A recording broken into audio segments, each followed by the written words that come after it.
Hi guys, this is Zem101 bringing you another audio commentary, and this is going to be a very special one. In fact, this is going to be the 2000 Hanaro OSL finals between Grrrr and H.O.T-Forever. This is really old school game. In fact, just doing this for a bunch of fun. Figured it would be cool to go back and see how StarCraft has evolved between 2000 and 2009. I figured, oh, this was in fact the oldest game I could find, the oldest set, and it's quite interesting to see that Grrrr is in fact a Canadian, I believe, and is the only, or was probably the most successful foreign player in Korea. That title only really contested by Elki, a Russian, I believe, in my mind, and we can see that Hot has a very interesting hairstyle back in the day. He, of course, continued to play StarCraft up until around 2008, I believe. He was a part of the Air Force Ace team. I'm, of course, joined by Tuck Hogg, who's going to be taking a little bit of a backseat role this game. He does have a bit of a cold, and, yeah, it looks like... Oh, there you go. Okay, it looks like we have the game starting now. This is on the map... what's the map called? Space Odyssey. Space Odyssey. I couldn't actually find a map preview for this map, so I have no idea what it looks like. All the other maps in this set, I could find the preview, but Team Liquid didn't have any preview or statistics for this map, so we're a bit in the dark. What I can... Oh, crap. What I can say, though, is that, H.O.T-Forever statistically over his whole career is far better than Grrrr in this matchup, and far better than Grrrr overall, I think. Grrrr is only 52% against Zerg. Actually, that's fairly decent. But H.O.T-Forever is a very impressive 64% versus Protoss. So you got to give him the advantage in this matchup, but it's oh, just given those statistics, but it's kind of hard to say. I couldn't find what their statistics were at the time of this matchup, and I'm not sure that that includes all of Grrr's games and that sort of thing. It's all pretty hazy back in 2000. It's because of Y2K wiped everything out. Yeah, that was a real issue. Whoever predicted that was totally right. And it looks like Grrr's using, not Grrrr, H.O.T-Forever is using the extractor trick to get another drone. So he's probably going to be going for an overpull or something like that. It'll be interesting to see exactly what strategies they choose to go. It looks like Grrrr is going for an assimilator first. I can't see a gateway warping yet. So he's going for a very aggressive one-base tech build straight off the bat. Of course, this was pre-Protoss versus Zerg Revolution. This was before Bisu, of course, where one-base tech or one-base or two-gate Zealots was the standard, and it looks like H.O.T-Forever is getting a second hatchery in his base, in his main. That's quite interesting. I don't know where the closest expansion is on this map. There may not be one within convenient distance at all, so got to give the advantage to Grrrr at the moment. Yeah, it looks like H.O.T-Forever is getting his spawning pool. Generally, we see when the Zerg is confined to one base, it's generally really, really bad for him, and it generally favors any other race going up against him. Looks like Grrr's getting his cybernetics core extremely fast, and definitely going straight for tech. Maybe DTs, Reavers could be going for really quick courses. Who knows at this point? There's a lot of options. What are your thoughts, Tuck? I don't really know. This is all very new for me. I've never even seen anything like this before.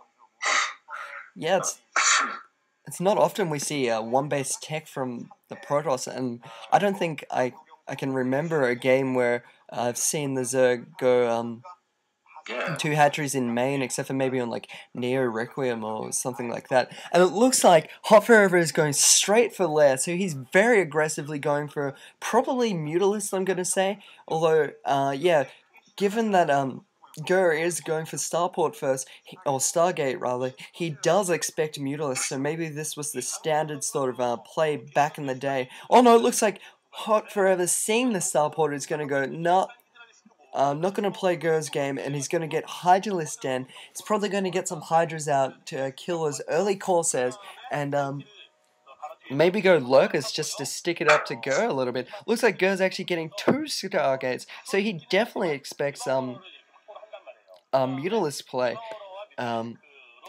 That's really aggressive tech really early on. We don't normally see this off one base now, of course, but back in the day, most builds tended to be more tech-based, as the maps weren't really built for hard macro play. They weren't that economic. And Grrrr critically hasn't scouted H.O.T-Forever yet. I'm not sure if this might be an island map. Actually, looking at it, I think it is a true island map. That's probably why Grrrr is going for such early Corsairs.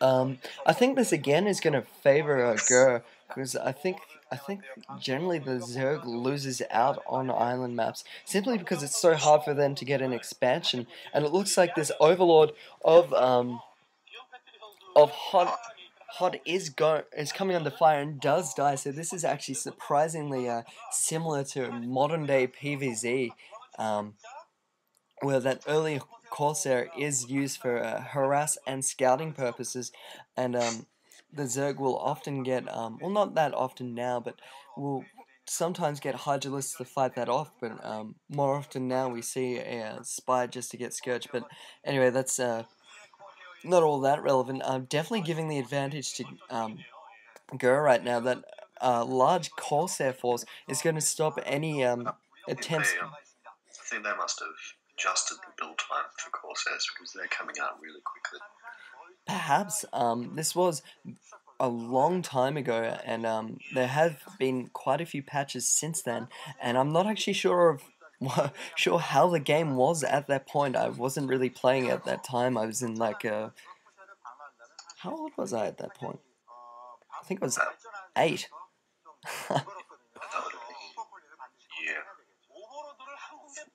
Yeah, no, it was 9 years ago. I was around 8 years old, something like that.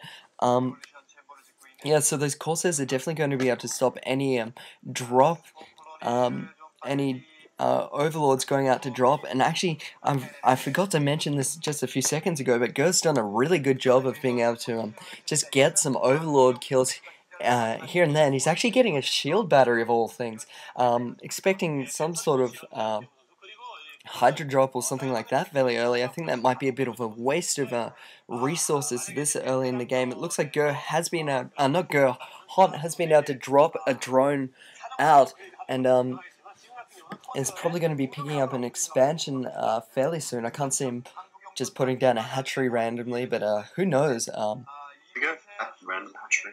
Actually, there's a Vespene, guys. I just saw a little gas cloud. I saw that as well. This is quite an interesting map. An expansion with no minerals by the looks of things. Quite a. The observers just not going low enough. Are they there? Do you think? I saw a little blue faint tinge. Perhaps the observers back in the day weren't quite as good as they are now. Or, I don't know. I think Ghost, like I've been saying, definitely has the advantage. He needs to be a little bit more aggressive than just Corsairs, I think, though. Yeah, he's getting drop tech now, probably. Probably not going to go for observers. Yeah, that is a normal expansion, although it does look like it has reduced number of minerals. Just from that view, but they could just be positioned in a strange way. Looks like those Corsairs are coming under fire a little bit from Spore Colony and those Hydralisks. Grrr's certainly done a good job with them, and they'll be able to come into play later on, no doubt, harassing drops or something like that. Was that a +1 upgrade on those Corsairs for the weapons, I think?